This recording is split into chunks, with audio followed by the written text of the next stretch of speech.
and welcome to this week's YouTube video. This week I'm going to show you the painting of this recent commission. I've split it into two parts. This week we'll focus on painting the cat and next week's video will show you the black lab. Let's get into the video and I will speak about the process and the issues I had with not planning this painting. I can't show you the reference photo because it was a commission, but the issues I had were largely of my own making.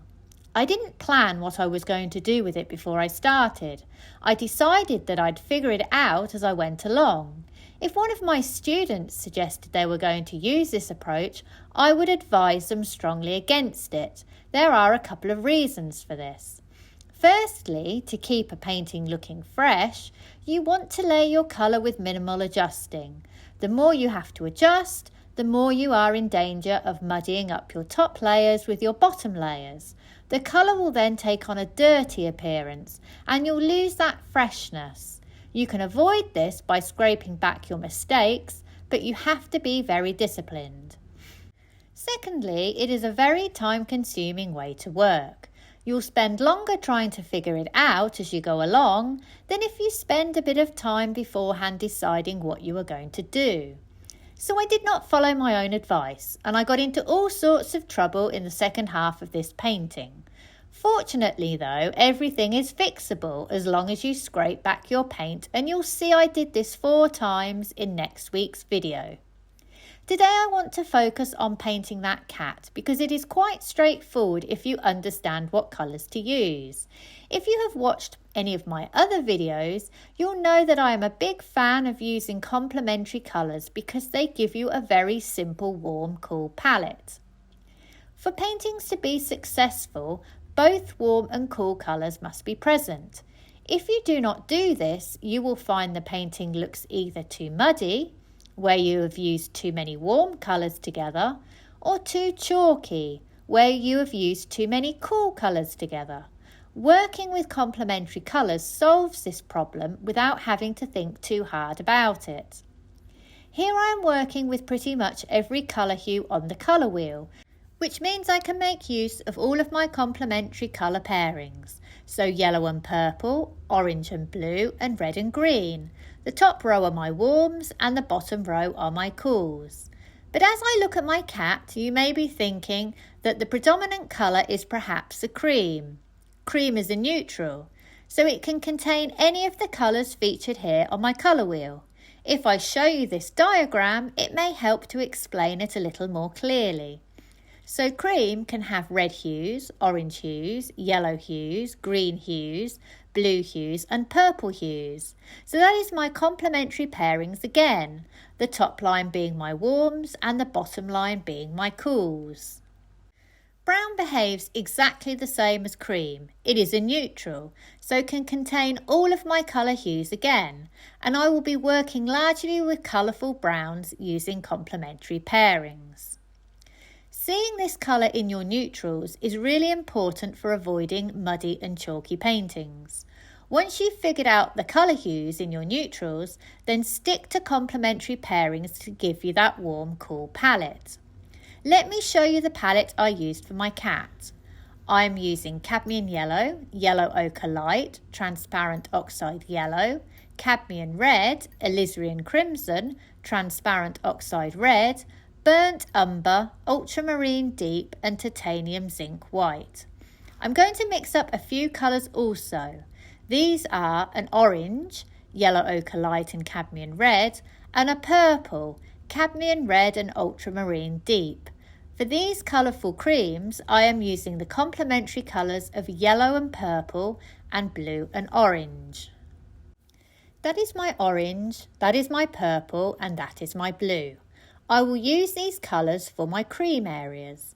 Just be aware though that I have 2 yellows that I can use with my purple, which will give me 2 very different creams. My yellow ochre light is warmer than my cadmium yellow because it is nearer to red on the colour wheel. Remember, red is our warmest colour.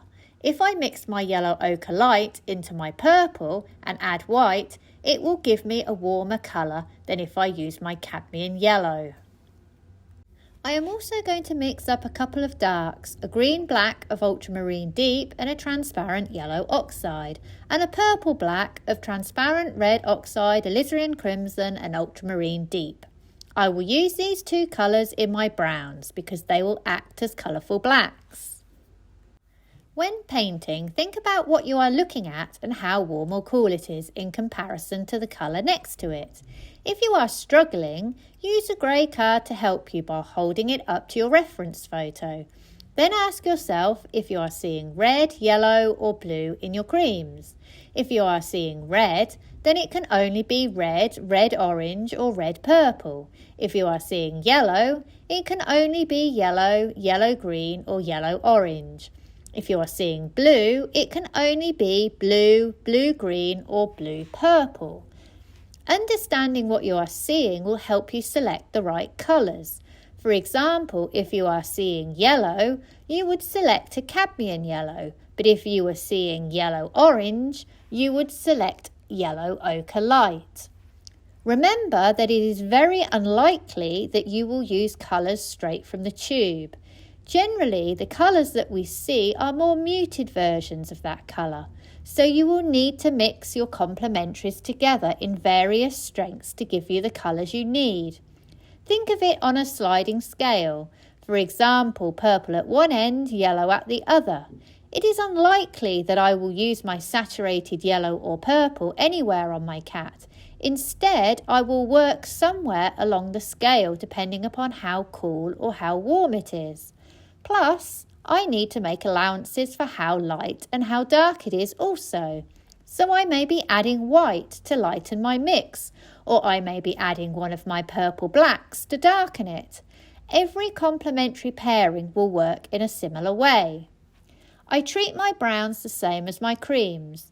In fact, I am seeing the whole range of colour hues in them. So red and green, purple and yellow, and blue and orange.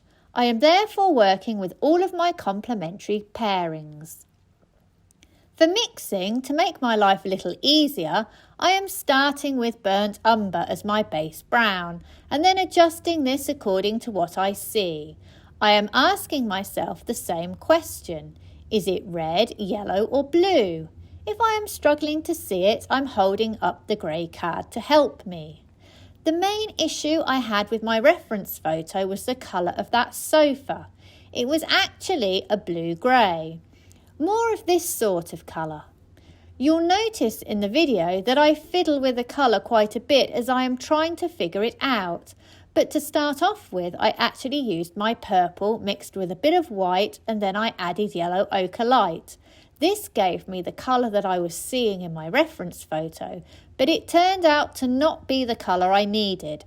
But I'll talk about how to depart from your reference photo in next week's video, as there are rules I follow to guide me. I always start with the backgrounds first, and it is best to paint in a logical order if you intend to drag edges into each other, as I have done here. If you don't paint in a logical order, you may have issues where your object looks like it is behind your background, especially when you start dragging those edges. In this video, you'll see that I paint the cat once in a sort of scumbling layer. The paint is thin and very patchy. I'm just laying my most obvious values, obvious colours and temperatures first, as it's much easier to judge where you are out when you have something down. I'm not using any medium. If I show you a photo and zoom right in, you'll see how thin and patchy the paint is. I'll then go back over this with slightly thicker paint on the second layer. I'll do this the next day, so my paint will still be wet.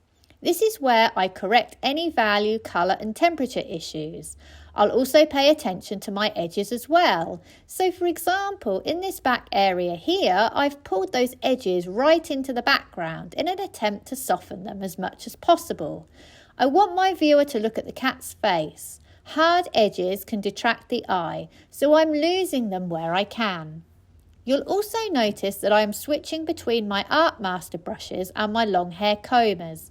My Art Master brushes will lay my paint on thicker, and I'll lay it a bit like I would lay a sticker. I'm not really brushing over the surface.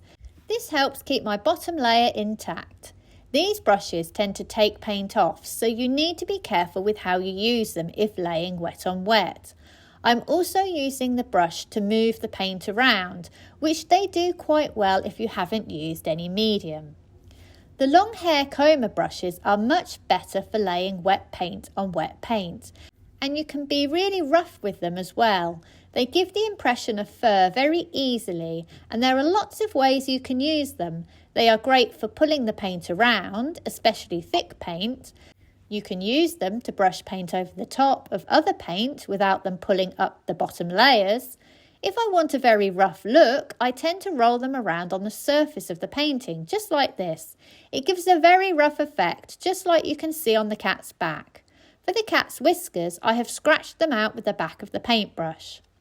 That's the cat done. Next week I will show you the dog and the many attempts I had at that sofa.